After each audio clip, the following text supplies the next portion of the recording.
Daily Wire reports former President Donald Trump addressed reporters in a garbage truck on Wednesday evening in Wisconsin after landing in the state for a rally. The move by Trump came in response to Biden saying during a campaign call that 74 million Americans who vote for Trump were garbage. And so Trump responded to that by riding in a garbage truck, which is a great troll. It's an inspired and hilarious troll. And Trump has had a lot of those in this election cycle. And I have to say that I admire it. I'm humbled by Trump's trolling prowess. As you know, I'm something of a trolling connoisseur myself. I like to think I'm an expert in the craft, the art of trolling. But Trump is, he's the pioneer in the field. I mean, he's the founding father of political trolling, the godfather, the troll father. And it's extraordinary to witness. And he's pulling out some of his best trolls at the age of 78, which is amazing. It's like, this is to be in his trolling prime at the age of 78. It's like, I would put it on the same level as Tom Brady winning a Super Bowl when he was, 41. So it's that level. So here's Trump giving a press conference from the garbage truck. Answering some questions from reporters. Joe Biden to make that statement, it's really a disgrace. You said the other day that the military could be used, that the military or the National Guard could be used on election day if necessary. Can you explain what you meant by that in detail? I don't think they'll have to be used. I think we're going to have a big victory. And I think 250 million people in this country are going to be very happy because we're going to bring the country back. We're a nation in decline, very, very serious decline. And we're going to bring our country back. Did you know that Elon Musk was in close contact with President Bush? Did you know about this? Did you know about Elon Musk calls and close communication? No, I don't know. Elon is a great guy.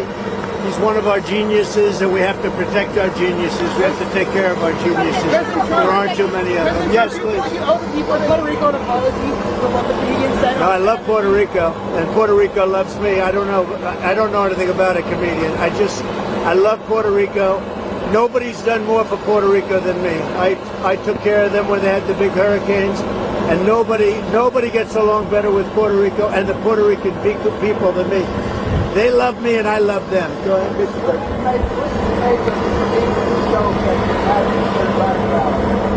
What do I want? I don't know anything about the comedian. I don't know who he is. I've never seen him. I heard he made a statement, but it was just a statement that he made. He's a comedian. What can I tell you? I know nothing about him. I don't know. So it's a wonderfully absurd sight to behold. Him giving, and it goes on for another 5 minutes. He gives a whole press conference from the garbage truck, and it's great. And as kind of a side note, I also like the way that Trump has handled the fallout from the comedian, Tony Hinchcliffe, with the Puerto Rico joke. And as you could hear there, they were asking about it again. I've heard some people say that Trump has disavowed or denounced Tony Hinchcliffe, but he really didn't. I mean, you heard him there. He said he's never heard of the guy, which I totally believe. I mean, Kill Tony is a wildly popular podcast, but not among 78-year-olds. And then he said, hey, he's a comedian. What can I tell you? He's a comedian. Like, what are you going to do? Which I think is exactly the right response. He's not defending it. He's not going to throw himself on the grenade here and spend his final week on the campaign trail defending a joke that somebody else made. I mean, that's not a good use of his time. But he's also not saying, that it's denouncing it or anything like that. He's just saying, hey, he's a comedian. What can you do? I didn't say it, he did. He's a comedian. Talk to him. I think that's the right way to approach it. And speaking of which, Trump is actually a pretty talented comedian himself. He went to his rally last night still wearing the orange safety vest. And we'll play a little bit of this of him telling the story of how the whole garbage truck stunt came to be. Listen. I'm in this beautiful plane. I'm enjoying myself. I have a wonderful suit on.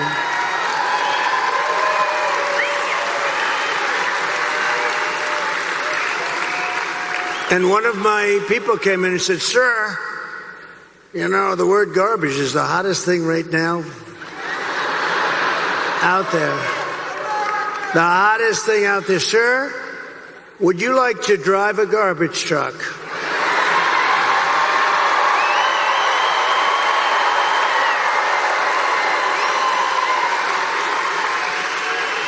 Now, we're about, 30 minutes from landing. We had to do this pretty quick. I said, it's sort of cool, though, isn't it? Because, And I said, I think that's okay, but, I don't feel comfortable wearing a suit.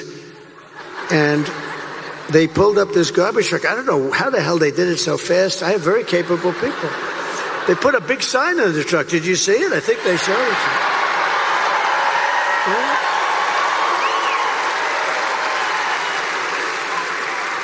And then they said, sir, we have a vest. I said, well, should I leave my suit on and put it over the vest? But that doesn't look very good, right? That doesn't look good. So I said, all right, look, let me take it off. And then I actually said, I climbed into the truck, but so I said, how the hell do you get into this truck? It's way up high. It's a big one. This was a beauty. I said, you didn't have to buy it that big, right? You have to get it that big? They brought this brand new, gorgeous truck, wonderful driver. He looked like Cary Grant in his prime. You know who that is? This beautiful driver. And he drove that big thing up. And I said, man, this is bad, because now I have all the cameras are all what? Look at all the fake news. They were, most of them.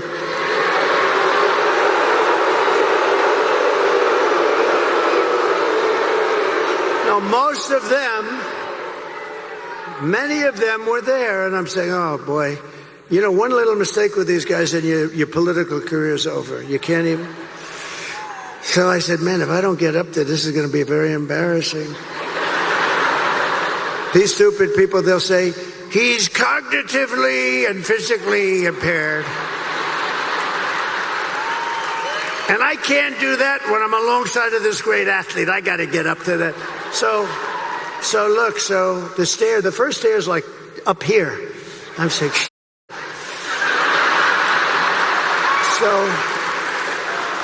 So I had the adrenaline going, and I made it.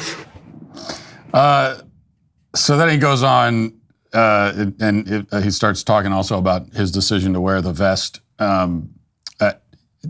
while he's speaking there. And he said he was convinced to wear the orange vest because they told him it made him look thinner. So he's really like a stand-up comic. He's actually better than most stand-up comics because he can riff off the cuff and be funny with great comedic timing. In a way that even a lot of stand-up comedians can't, and certainly like no politician can. He's the only one who can do this. Literally the only one. Like there's no other political figure in the world, maybe, who would be able to do even just that, like 5 minutes of telling a story off the cuff, making it funny. But the aspect of Trump that's most underrated, I think, is his self-deprecation. He's actually very self-deprecating.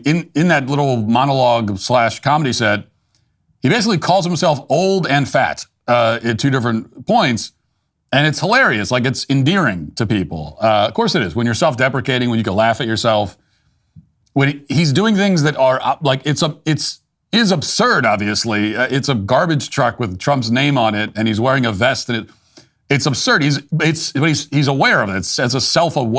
He's self-aware about it. Just like going to McDonald's. It's funny. It's absurd in a funny way, and he's aware of that fact, and that's why. And that's the point. That's what makes it funny.